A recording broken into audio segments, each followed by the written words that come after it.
Step one, wake up early, gonna rise with the sun. Step two, get some good, some food in you.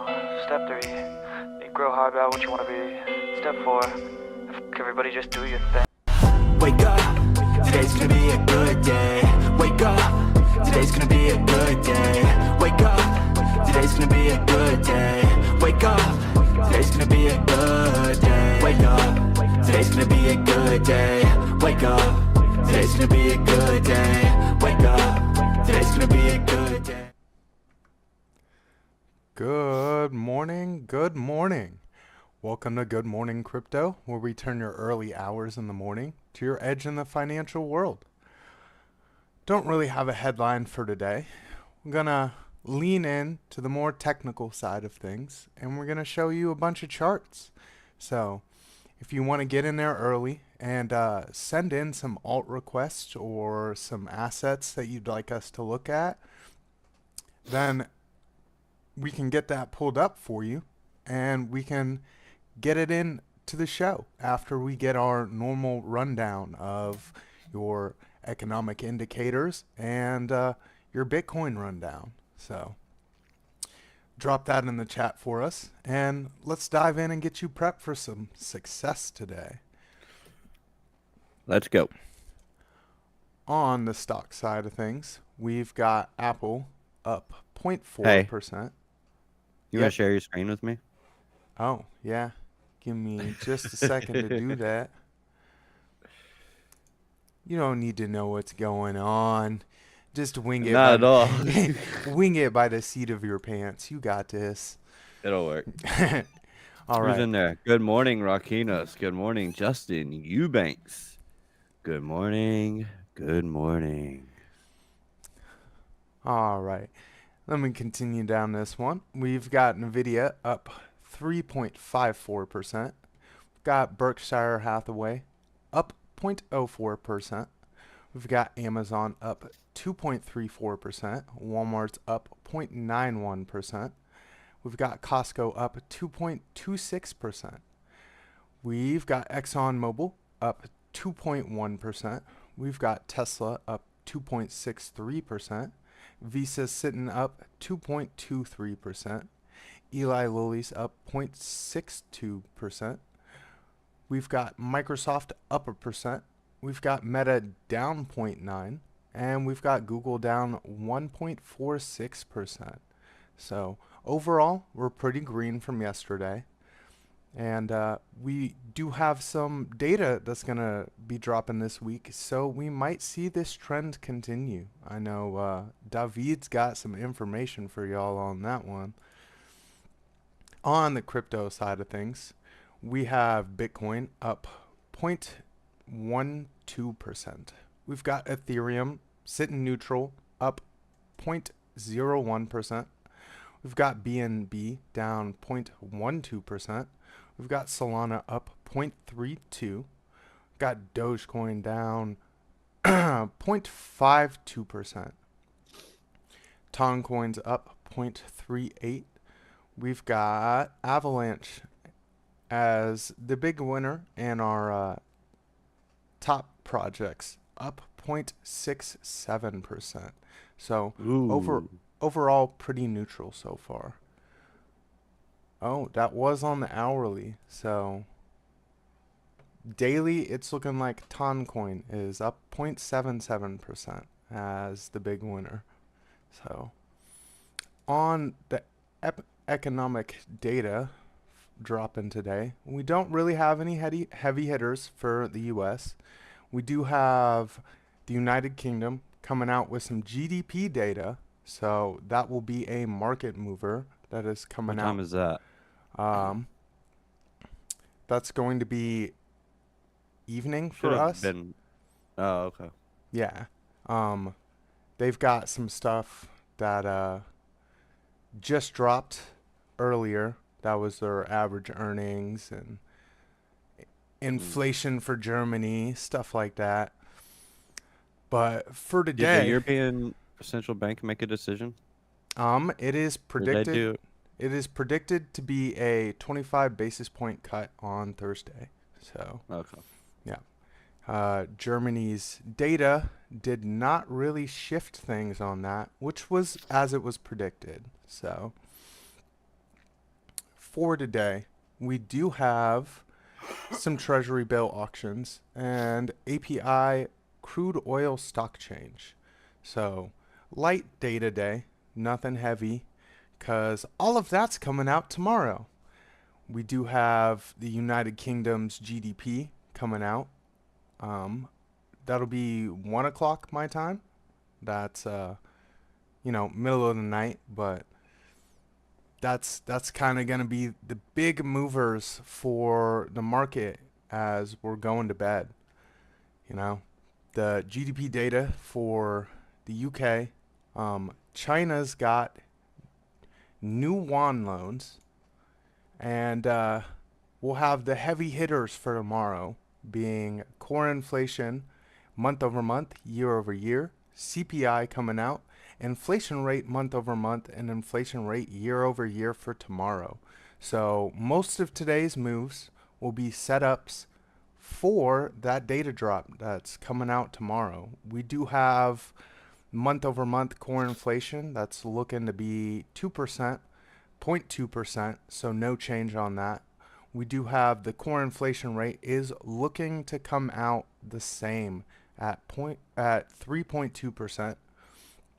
We do have CPI looking like it's going to be up just a little bit from 314.54 to 314.98. And the big one is inflation rate year over year. It is forecasted to come out down 0.3% from 2.9 to 2.6. So that's that posturing for the soft landing that they were hoping for, and we will see how close they are getting to it. This will be a big market mover and will be the final factor in how they decide to cut rates. So we will see how that goes. I do have the fear and greed pulled up. On the stock side of things, we are sitting in fear, 33 on the fear and greed index. So this is what we had been talking about last week, that this was coming.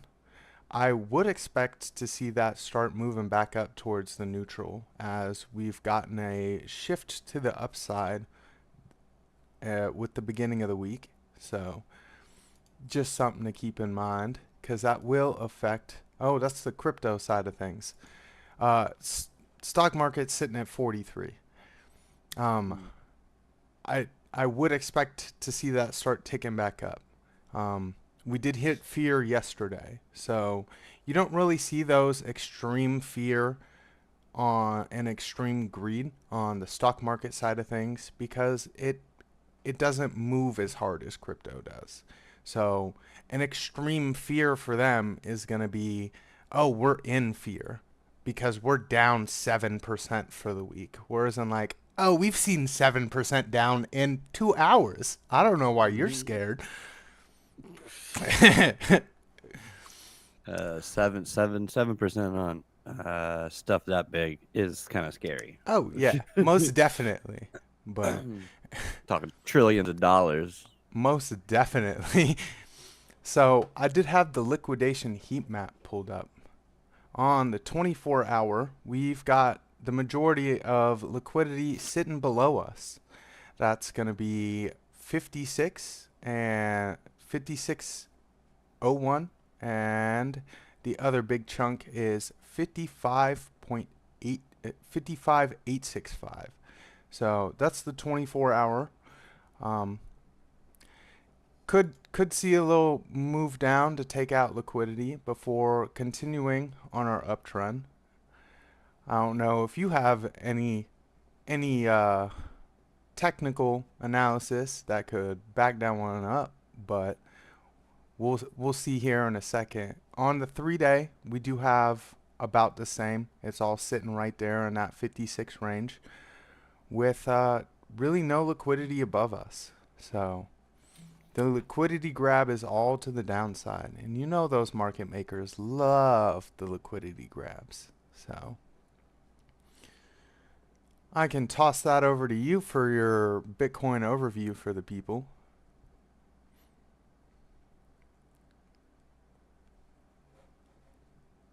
Oh no, are you frozen, David? I guess I'll do the Bitcoin overview. It looks like David is frozen.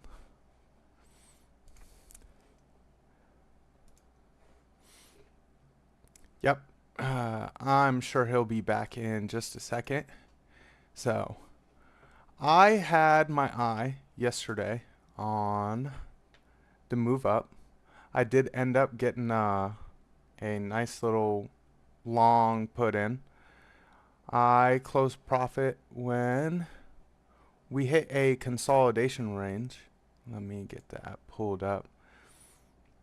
We ended up consolidating over here. I just closed profits, took profit because it's, no one ever goes broke taking profits. I did think that we would hit some more upside, but I wasn't sure exactly how much because I had my eye on a pullback from this fair value gap that I had pulled from way back here from August 24th. It was on a 4-hour chart, I believe. Yep, we had this giant fair value gap, which, as you've seen, we pulled back into it in the morning. Let me get back to the hourly chart. We pulled back into that, and we're now sitting on top of that. We struggled to get above the 382 here. So I would look at a move up into it and seeing if we can reclaim this 382 for the day, as people are posturing for good data tomorrow. I don't know how high we'll climb above that, but we do have some resistance here in this range over here. That'll be about 58.3 to 57.6, and that's sitting right above that fib line there. So we'll see how that plays out for the day.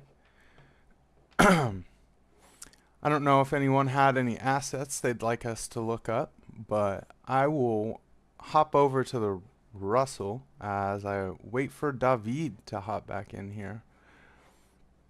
Let me see. Let me shoot him a message and just let him know to text me when he's ready.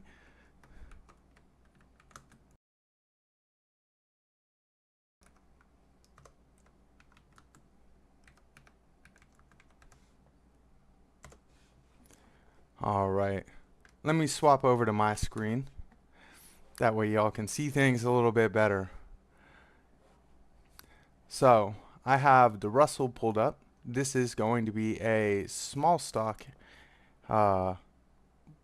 indicator for how risk on or risk off people are going to be.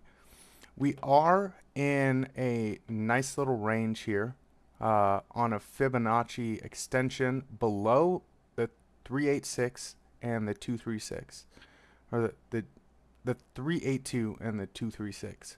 So I would look at a little bounce here that we've started to see, and that's on the 618 there. So I would look at taking that fair value gap and moving back up above the 50% line on the fib retracement. We do have a lot of curvature on the prime oscillator. We did get a reversal signal. Our oversold was way back here though, so there is some slight divergence, but it looks like all of that really played out. We do have a little straight line down on the MACD, so we could see a little bit of rejection on the move up before we really claim that fair value gap that was sitting at 2,116 to 2,106. So that's just kind of what I have my eye on for the Russell. This is pulled up on a 4-hour chart, so it'd be a longer term play. So let me get David pulled up because it looks like he's back in here.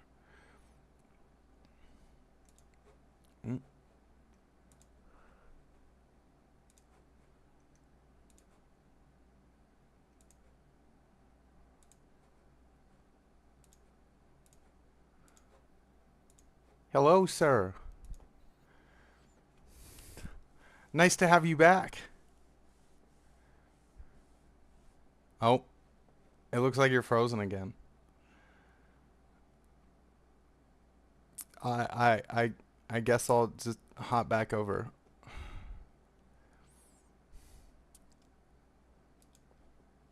Yep, frozen again. All right, well, I will continue down that little rundown that I was going through. I do have the Dixie pulled up. As I was talking about yesterday, I have my eye on this 102 range. It looks like we've exhausted ourselves a bit. We do have some nice selling wicks on this candle that we're printing right now. If we do come down, I would look at this 101.371. We have a lot of consolidation in this range. So that'd be a nice bouncing point to move back off of. So we will kind of see how that postures us for the day. We do have some other currencies that are strengthening against the dollar right now, like the sterling and the euro. The CAD is also doing decently well. So that's why I have my eye on a little bit of downside for the dollar. We will kind of see how that plays out as we get some data for the European Union and the rate cuts coming on Thursday. I do have some bonds pulled up. As you can see, with market uncertainty that we've been talking about, are we going to get the 50 basis point? Are we going to get the 25 basis point? You have a lot of people just fleeing to bonds. You've got the 3-month, which has been very bought up. You have the 1 year also getting very bought up. You have the 2 year getting extremely bought up as well. Not as heavily as these other assets, because when people get the certainty that they've been looking for, they don't want their money to be parked in this asset that is going to be harder to get out. Because if the yields go back up on it, then nobody wants to buy the yields that are lower than what currently are. So the 5 year, you can see, is also about the same bought up. These longer term plays are not going to be as good for when you have certainty. You've got your 10 year also looking about the same, and 20 year a little more bought up. These are going to be larger investors that just want a for sure, hey, let me get my money back over 20 years. They're buying in a larger amount, and they just don't care. They're like, this is money that I absolutely don't care about, and I will see the payout in 20 years. Same with the 30 year. Was very bought up. These are going to be longer term plays for people that have a decent sized portfolio. It looks like David has hopped back in. We will hop over to that and see if he's got something pulled up on Bitcoin for y'all. Give me just a second to get him pulled back up. Let's see if he can stay here. Hello, sir. Hi. Oh, hello. Hello. Bruh. Sorry, guys. I don't know what's going on with the internet this morning. If it cuts out again, I might just say, BC, you got this. Yeah, I will figure it out if it does. And I will record a video and upload it or something. I don't know. All right. Give me Let's just a try this second to again. give me just a second to say hi to some people. All right. Before you get everything pulled up for them. We've got Melissa in chat, so good morning. We've got Kyle Fields asking if we could look at Jasmine. Oh, one love, Melissa, one love. One Yeah. love. We do have lasers in the chat as well saying good morning, good morning. Good morning to all you people that showed up for us today. And sat through with our technical issues. So we appreciate you greatly. Let me get Yes. that. Thank you.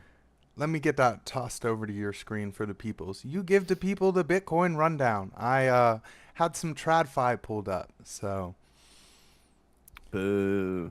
hey, it's a big It's a mover. good morning. It's a good morning, crypto. Boo. We want crypto. Well, give the people some crypto. Okay. All right, guys. Looking at Bitcoin. So I noticed this. I I was looking for this. I was talking about this yesterday or last week. How I was looking for a possible close inside of this box of this wick of this daily chart, because I have a set of rules for double bottoms, and those rules are: you take the wick of the low, you draw it out, and then you wait for a close inside of the box for that wick, and then you wait for a reversal to come into play. You wait for a close inside the box. Doesn't matter if it comes down and wick lower. Doesn't matter. Nothing matters other than the fact that you get a close with inside the box, and then you come right back out. And that is exactly what we did. Those are my rules, technically, for double bottom, and they were all met. So that is very interesting to me. Now, this could be short term. It is the daily chart. And, yesterday I had everything, I showed you my projection for the next week and a half, which is essentially short squeeze week this week, just to build up liquidity and to get more buyers to step in so that when we hit the FOMC next week, everybody will be tapping that buy because everybody will think it is bullish. And then I think we'll drag down to the downside. But going back over here to the daily chart, this has met all of my rules for a double bottom on the daily. So that can play out for the next week and a half. It almost perfectly lines up with that. Also have some hidden bullish divergences in here. They're very hidden. They're so hidden that you can't. We're going based off of candle closes, not wicks. And so there's our hidden bullish divergence with our oscillators going to the upside and our price action going to the downside. So that is how we get that hidden bullish divergence. We've also got a peak seeker and a reversal here on the daily chart. This came in actually on Saturday. So everything's kind of pointing a little, at least short-term bullish. Now, if we zoom in on this, we can see that our money flow is still technically coming out. Hopefully, it's looking like it might be ready to peak, and we'll see about that. Volume metric is still in the red and getting kind of a little thick. So, yeah, that's the thing. If this thing shoots up and we get the upside that I am expecting, then that would easily put our oscillators up into overbought, probably, most likely. And then we could see a bearish divergence put in here with that top coming in and then just rolling over. Now, that is what I would be looking going into next week, is looking for that bearish divergence. I would like to see us to continue higher, which I do think we will do. Let's go down to the lower term time frames, go over to the Blowfin chart, perp chart, and let's take a look at this. So yesterday, nice day for me, nice trade day. I'm still in that trade, and I'm just looking to add to my position, which I might be doing here soon, but probably not quite yet. We are already getting a reversal signal here on our Oscillator Pro. A little overheated on the 4 hour, getting some overbought signals in here. Now these tend to come in pretty early, so what that means is we could expect either downside, which I'm kind of thinking we need to get this pullback in here, but we don't have to. We can continue to just march higher. But I still think Tuesday is typically a down day. And so I think today is our corrective day where we just come down. And then I will be looking to long from the golden pocket at about 55,300 to 55,200, somewhere 55 to 55.5 is really what I'm looking at, because I like those numbers like that. I like the round numbers. So 55,000 to what are you doing? 55,000 to 55.5 or 55,555, as Alex Crypto does all the time. 55,555. That is where I would be looking to start getting back in, or start adding back to my position. I've already taken 75% out. Took it out up here, so now I'm just looking to add back in down here. That way I'm not bringing my average entry up too much. But then after today, once this correction is over, I would expect more bullish price action to the upside. So, yep. Bitcoin today. Let's go ahead and go down to the 15-minute. That's why I'm basically just thinking we retrace today, get a pullback, and there we go. So we've gotten up to the 0.5 on this retrace so far. I would be looking for it to get a little bit higher than that. Let me go ahead and there's a lot of stuff on this chart. Let me go to a different chart. Let me go to a chart that I can see everything. Go to the Binance perp chart. Delete this stuff. Don't need it. All right. Now let's pull this. I like to extend my lines right on my Fibonacci, just for future price action. All right, now let's go ahead and pull up the Market Dynamics Pro. So yeah, we're getting into loud order block. We have a loud order block right up here at the golden pocket, which makes a lot of sense. So 57.4 is what I would be probably aiming for. 67 or 57.450, 57.5, somewhere in that range. I mean, it could get up here to $57,767 per the Binance perp chart before moving back down to the downside. Let's go ahead and see, do we have any levels up there? We're at the previous month, so we're at the August midpoint, the midpoint of August price action right now currently. That is what we are up against, this green line right here. So yep, a nice push through that. Give us a little top. We could also see, I could see this in here. So this coming in here and this coming up here, getting back into the overbought on the oscillators. And if I draw this out and draw this out, we see bearish divergence. So let's go ahead and see our volume profile, see what that's looking like. Okay, that is turned on. Let me move this back a little bit. So yeah, we do have a lot of volume right up in here, right up in this zone right here. What is this? 57,559, 555, 57,555. Seems like it would be a good number to short from. I would be looking for the low end here, probably back around that 55,555. So today I am leaning short, maybe market open or just before we get a push up into that golden pocket.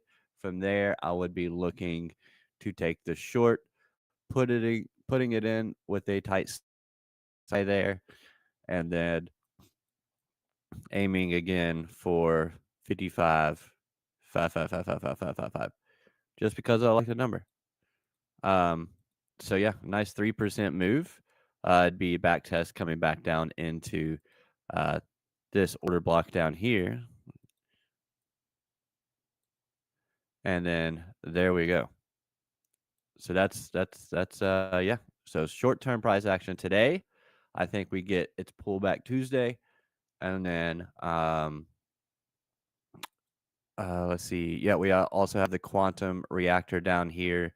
So makes sense to get down to that VWAP above the VWAP right now. So yeah, pushing down below that would make sense. And yeah, that is all that I've got on Bitcoin. Short-term price action. Just I think we get the pullback, and then we could see. I mean, depending on how quickly this goes, let's see. If I just do something like this, that puts us at end of day. We're down. So 2:45 p.m. Eastern Standard Time. So yeah, that's kind of what I'm looking at right here. Is this whole move right here. And for Bitcoin. So throw it back to you, BC, and I will get ready for Jasmine, unless you're taking Jasmine. I do not have Jasmine pulled up. But one more time, what was that number you were looking at today? I don't think I heard it. I don't remember which number. Oh, what did it have a bunch of fives or something? Yeah, 55, 555. Wow. I just like hearing that. So I've gotten a video pulled up for the people. So we've been in a nice little range on Nvidia. The same way that the rest of the market kind of has been. I do have some fib lines pulled up. So we've got the extension pulled back from here, going up to the high and coming down to the low. And we've got a retrace of this move. So we do have some lines that have ended up correlating. Let me move the retracement. So we are sitting on the 236 right now. We do have curvature on the MACD. So I am looking at some upside on that. The prime oscillator has also had a divergence printed with an oversold and a reversal signal. So looking for some upside on that. For the target on that, let me pull back the fib retracement. As you can see, the 382 lines up with the 382 on our extension. So this will be a heavy area to look at. We do have a fair value gap that is sitting right above that as well, and would be a nice little area for us to bounce off of as we make some strength and consolidate at that level and move up into it. That fair value gap is sitting at 116 and 118. So I would just look at price movement coming up to that, finding some strength here in this range as we make a move into that. I did end up purchasing a tiny bit of Nvidia over here because we had talked about that in our show last week. So it wasn't anything big, just a small little DCA into it because got to take your opportunities. And I've been making myself some dry powder on some trades, and I wanted to deploy it somewhere.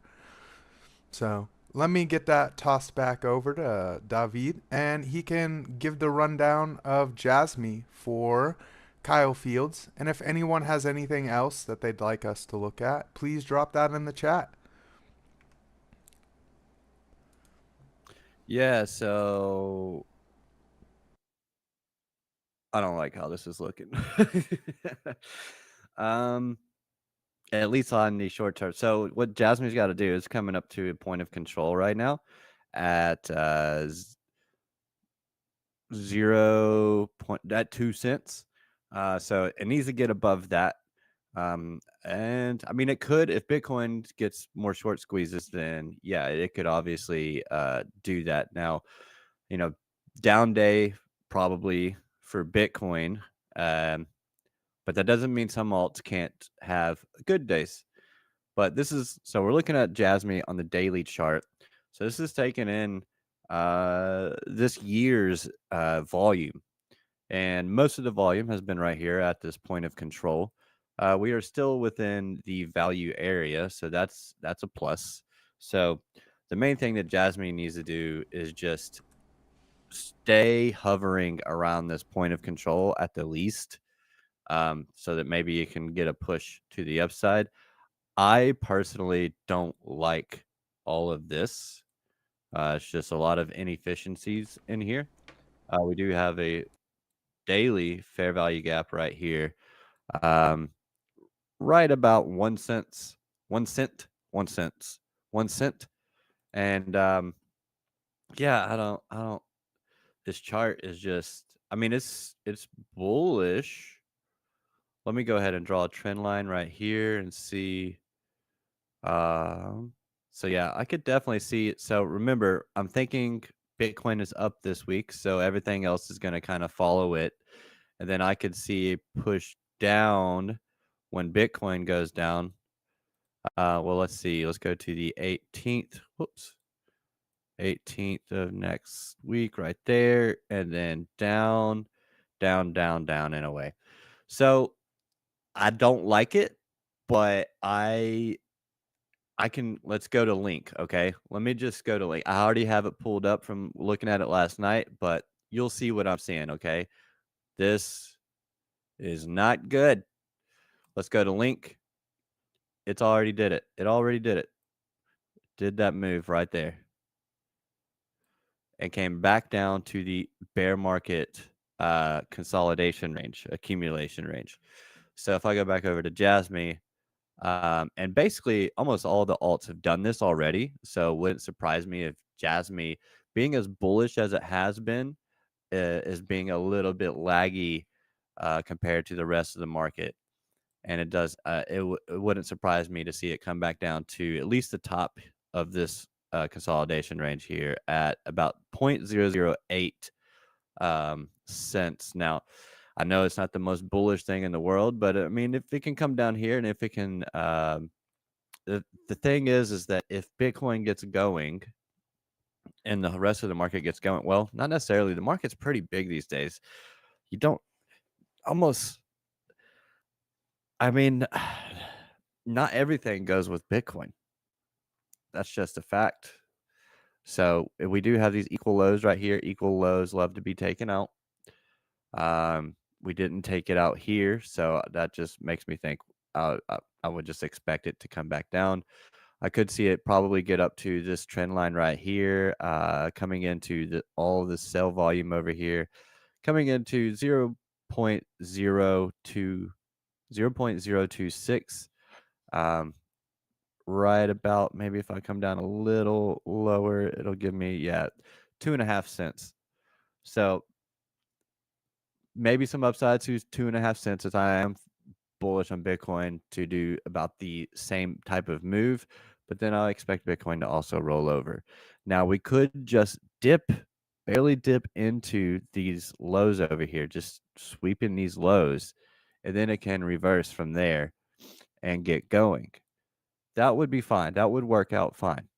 Just a little tap of the value area high, and then just sweep the lows, and then reverse from there. What we would want to see is we would want to see volume come in here and push that price out, because that is showing that buyers are stepping in and they are very interested in it at this price. And it it would hold up for support. But yeah, right now I would just ooh, I would just be patient with Jasmine and pretty much all altcoins because it's still the Bitcoin show until it's not, until Bitcoin starts losing some dominance. Um, I just don't think it is the altcoin show just yet. And Jasmine is definitely. I mean, I know a lot of people like Jasmine. I don't personally know anything about it, but I know it's really popular. So it appears to has some type of interest in it and hype. So that's a positive that it has going for it, and the fact that it's also already done some pretty significant movement in here. Let's go ahead and get some fibs pulled up just right here so I can get a retrace on that.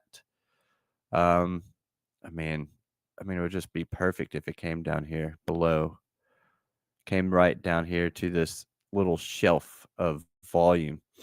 There's another little shelf of volume right here, right at 1 cent, and then you got one at 007 on Jasmine.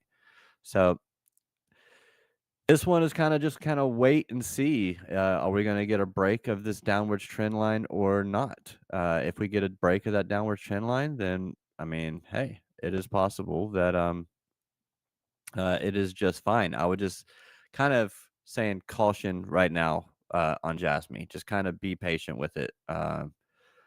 Heavy in the money, heavy red in the money flow. Trend fusion, everything is below the zero line. The true 7.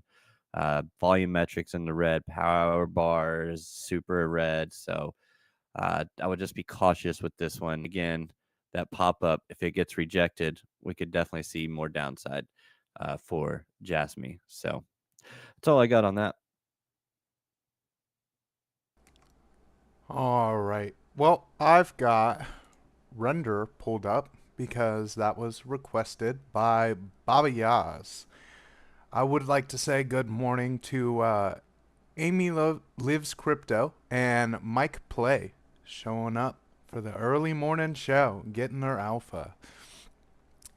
So on Render, we did make a move up recently and came back down to the Platinum Pocket on a retrace. We found some heavy buying range just below that 786 and we have moved up into the 618. We are starting to see a little bit of movement to the downside on the liquidity as well as some divergences on a 4-hour chart. We still have the MACD that is pointing to the upside.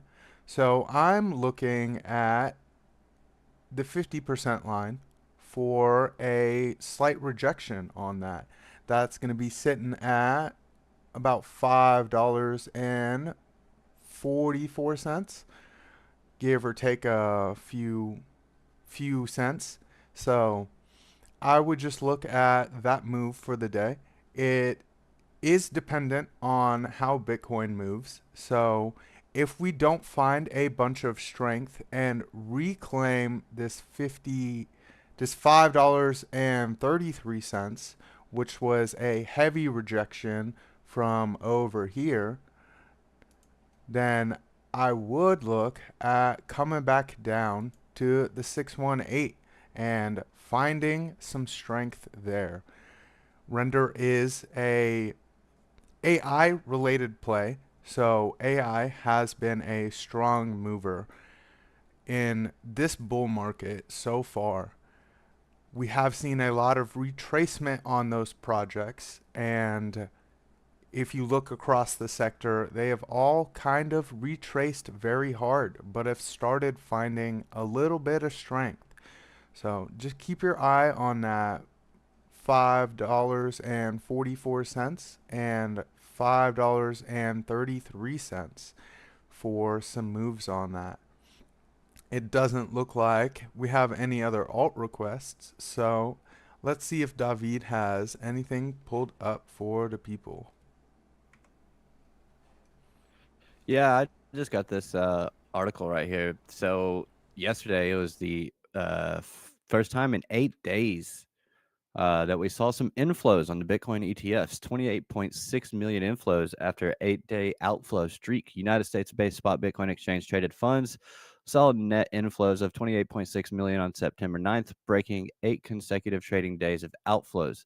BlackRock's iShares Bitcoin Trust also saw its third ever day of net outflows at 9.1 million, its smallest on record, next to its biggest single day of outflows of 36.9 million on May 1st and 13.5 million on August 29th. The FidelityWise Origin Bitcoin Fund saw the largest inflows on the day at 28.6 million, while the Bitwise Bitcoin ETF and ARK 21 Shares Bitcoin ETF tallied respective inflows of 22 million and 6.8 million. The Invesco Galaxy Bitcoin ETF also recorded an inflow of 3.1 million. So we are starting to see a lot of institutional interest coming back to Bitcoin. Roughly $1.2 billion left the spot Bitcoin ETFs in the trading days between August 27th and September 6th, before the 8-day outflow streak broke on September 9th. It followed a 5.35% Bitcoin rally to a high of $57,635 on September 9th before cooling off to 56,682. Ethereum ETFs still in the red though. The US-based spot Ether ETF saw 5.2 million in outflows on September 9th, marking their 7th trading day without an inflow. Similar to the spot Bitcoin ETFs, BlackRock and Fidelity's Ether products led the pack with respective inflows of 1 billion and 405 million. So, Ethereum Trust, Grayscale's Ethereum Trust has seen 2.69 billion in outflows. So, Ethereum seeing some outflows, kind of expected. Just all Bitcoin saw some outflows for a while. But yeah, I think let's just go ahead and take a look at Ethereum, see what's going on over here. What time is it? Okay, we got plenty of time. So taking a look at Ethereum, never mind this.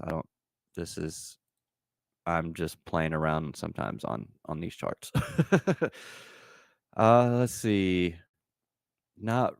Nothing's popping out real. All right, there we go. All right, so the prophecy on the chart Prime Prophecy gave us a nice dump signal on the daily. Of course, these signals come in a little early, so you get the dump signal, then you get the pullback. This is when you should be going short. Get the pullback to the quantum reactor, and then it went and pushed down to this upwards trending support. Now, this was something, I don't know if I was talking about this yesterday or not, but I was saying, the fact that we keep hitting this, it makes me think that we need to keep hitting it and stay above it. Because if we lose it, this could turn into a bear flag real quick. That's why that one thing was up there. So a bear flag that would see us getting down well into the hundreds on Ethereum. But I don't know if that's going to be the case with these, since we've got these ETFs now, and we have institutional money coming into it, and people can buy it up. I don't know. The market is going to value Ethereum how the market thinks it should be valued. So it'll be interesting to see where Ethereum ends up in all of this, because it's kind of right now, it's kind of the it is the altcoin that is, part of the ETFs. So it's kind of a sign, a symbol of the altcoins in on Wall Street. So we get to see how Wall Street at least values Ethereum. We'll see. Of course, Ethereum's a more risky asset than Bitcoin. And as we are in these kind of, turbulent economic times and market times, and we have this indecision or this uncertainty rather in the market, and that is just going to hurt the altcoins, any risk on assets, but altcoins especially, because if Bitcoin's hurting, the altcoins are really hurting. So yeah, like I said, when I was doing the Bitcoin thing, it's kind of still the Bitcoin show for now. I still think it's got a lot of room to go on its dominance. If I can just pull that up real quick, Bitcoin dominance. So if I just go ahead and I zoom out on this, I was checking this out the other night. So this was when this broke over here. That is when we started. This is when the altcoins started going ham because Bitcoin is losing dominance. Bitcoin is looking pretty strong, still just putting in, and this is a nice steady climb to the upside. I really like that. But we do have that 200-week moving average down here that I was talking about yesterday. But if we can get up to at least this golden pocket here at 60%, which this is the level that we lost that really kicked off the mega parabolic moves on the altcoins. So getting up to that 60% level would be pretty big, and from there we would just have to see what it wants to do. Are we gonna start, if it does something like this and it takes out this low, that is a signal to me that if Bitcoin is moving to the upside, that I need to start DCAing out of Bitcoin and start DCAing, or start buying altcoins and then riding those up, 100-200%, whatever it is, until we, get our signals that we need to get out. So that is what I'm looking for on the Bitcoin dominance, is for it to get up to that 60% and then roll over. That is what I'm looking for on the for altcoins before they really get going. But yeah, just taking a look at that 200 weekly moving average on the total 2, we are sitting at that. It is holding up as support. Your total 2 is your whole market, crypto market, altcoin market. It is everything but Bitcoin. I think this includes stable coins, which I don't really care for, but it is what it is. But yeah, we are sitting at that 200-week moving average on that. If I go to the total 3, this is everything, all the altcoins, excluding Ethereum. So no Bitcoin, no Ethereum in this chart, sitting right there at that 200-week moving average. So that is really good. That is holding that 200-week is holding up as support. This is your other. So this is everything outside of the top 10. So they've been getting beat down the worst. It is actually at bumping up against that 200-week moving average as resistance. So we need that to get back above that 200-week. What I'd like to see is some consolidation around that 200-week, and then upside for our altcoins, precious altcoins. Total DeFi also below the 200-week EMA. It is what is dragging down the alts is DeFi, but hey, surprise, that's where you got all your rugs and all that stuff is in your DeFi. So it doesn't really surprise me that one's down a little more than our total 2, but it is almost 630. So it is 630. Wow. Yes, sir, it is. It is most definitely 630. You got on a tear at the end. Gave the people all the alphas. I tried. after losing internet a couple of times, Yeah, you had to catch up. Had to catch up. Sorry about that, guys. I did my best. We did have a little question from Baba Yaz. It was a strategy question. Sell ETH low and swap into Sol or Injective low. And honestly, it just depends on some risk tolerance. So if you want safety in your portfolio, then I wouldn't suggest something like that. If you're a little more risk on, then something like that would be a decent move.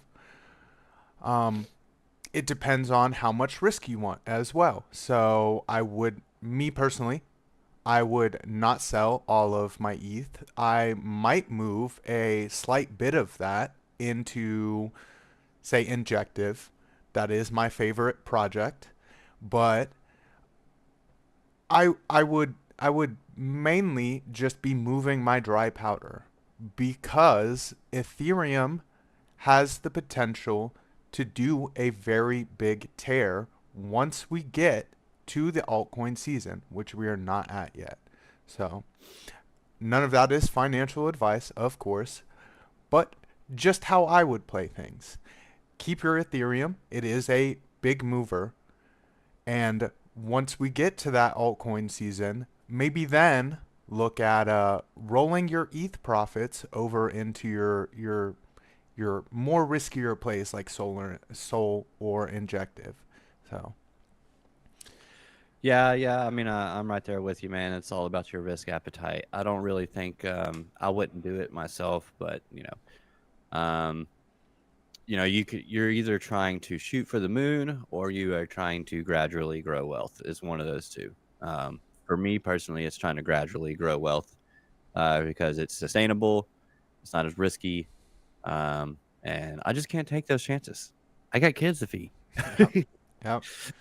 So, so yeah, definitely 100% everything you said. So Well, thank you to everyone that showed up today.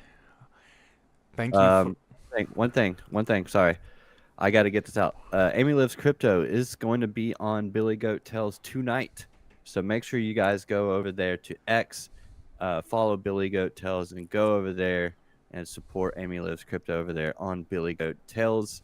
That is going to be going on at the same time as the presidential debate tonight, which should be a lot of fun. We'll see. That starts at 8 my time. So that's going to be 8 Eastern. So that's going to be going into the second hour of Billy Goat Tales, 9 Eastern. So it's going to be going into the second hour. When does Billy Goat Tales? Billy Goat Tales starts at 8. So it starts when the presidential debate starts, which is fine. We'll see. But yeah, go over there, support ALC. Just wanted to say that, and Billy and the team over there, Billy Goat Tales. And yeah, that's all I got. Well, let me remind everyone to tune in to Piper Academy here at 9:30, and then the Crypto Nightcap, which will be right before Billy Goat Tales or the presidential debate, whichever you decide to tune into. You should probably tune into the Billy Goat Tales though, because you can watch the highlights of the presidential debate tomorrow. It's just it's just gonna be a bunch of funny gaffes and roasting people because presidential debates aren't presidential anymore. But thank you for tuning in. We will see y'all tomorrow morning. Everyone, wake up. Smash that like. It's going to be a great day.